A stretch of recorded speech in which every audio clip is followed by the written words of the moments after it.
crise de la quarantaine, et non pas de quarantaine, mais plutôt qu'est-ce que Chris pense de notre quarantaine. Voyons la réalité en pleine face pour un instant. Le monde entier est paralysé, du moins une bonne partie du monde, par un virus de taille microscopique qu'on voit même pas à l'œil nu. Nos villes sont désertes, nos rues sont fantômes, nos centres d'achat sont fermés à cause d'un germe, à cause d'un microbe qui est même pas gros comme mon petit doigt, plus petit que mon petit doigt. Hey, mais c'est-tu pas humiliant un instant, là?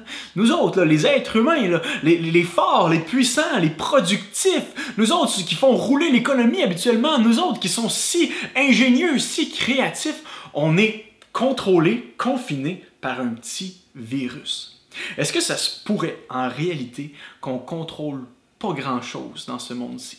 Est-ce qu'une des leçons qu'on pourrait tirer de ce coronavirus, c'est le fait qu'on ne contrôle à peu près rien? On contrôle même pas ce qui peut nous arriver dans les prochaines heures, ni même demain matin.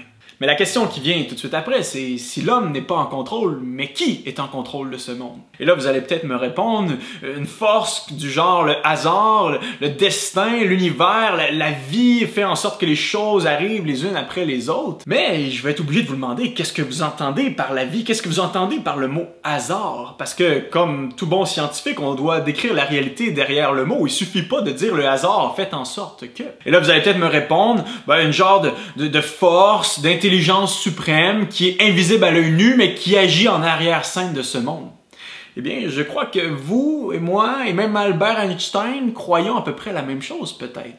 Albert Einstein qui a dit lui-même, le hasard, c'est Dieu qui se promène incognito. Effectivement, il y a une force derrière ce monde qui conduit et qui fait arriver les événements, qui fait arriver les choses les unes après les autres. Il y a un Dieu souverain qui a tous les plans dans sa tête. Il y a un Dieu qui voit tout, qui peut tout et qui sait tout et qui tient le monde dans ses mains. Et ça, c'est le Dieu qui s'est révélé en Jésus-Christ. Un Dieu qui n'est pas surpris par ce qui se passe dans la création. Un Dieu qui, en un claquement de doigts, peut faire tout changer en un instant. Un Dieu qui parle et la chose arrive. La Bible nous dit même que Dieu connaît le nombre de cheveux qu'il y a sur notre tête et qu'il n'y en a pas un qui tombe sans sa permission. Dans mon cas, il a accordé plusieurs permissions. OK, mais si Dieu est vraiment souverain, et si Dieu peut tout, si Dieu voit tout, si Dieu sait tout, et qu'il se déclare comme étant un bon Dieu, c'est-à-dire un Dieu rempli de miséricorde qui veut notre bien, pourquoi il permet des catastrophes naturelles comme celle-ci? Pourquoi Dieu permet ça? Et c'est une excellente question. Et je vous avoue, j'ai pas la réponse tout crue, clé en main à vous offrir. Si je l'avais, ça ferait de moi un Dieu. Non, je ne suis pas dans la tête de Dieu. Par contre, une chose qu'on peut voir dans la Bible, c'est que parfois Dieu permet le mal afin de produire un plus grand bien. Et un de ces plus grands biens-là, eh bien, c'est que l'homme soit humilié et reconnaisse sa fragilité, sa petitesse, qu'il voit sa situation en pleine face devant le Dieu créateur.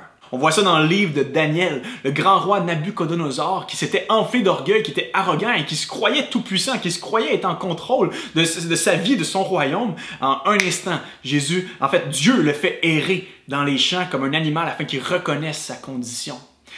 Parfois, Dieu permet des catastrophes, permet des choses vraiment terribles. Et ce n'est pas Dieu qui les produit, mais il les permet afin qu'on ait un wake-up call, qu'on réalise qu'il y a quelque chose de pire que de mourir d'un virus ou d'une catastrophe naturelle, qui est de mourir sans Dieu, de mourir dans notre péché, dans notre ignorance, dans notre arrogance, dans notre rébellion envers le Dieu qui nous a fait et qui nous a aimés et qui veut simplement avoir cette relation positive, être réconcilié avec nous.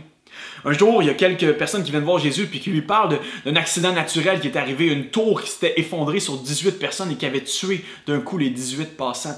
On voit ça dans l'Évangile selon Luc. Et j'imagine les gens lui poser des questions du genre pourquoi c'est arrivé? Est-ce que ces gens-là le méritaient? Pourquoi c'est eux qui sont morts? Pourquoi c'est arrivé comme ça? Et où la justice dans ce monde-ci? Voici ce que Jésus leur répond. C'est assez étonnant.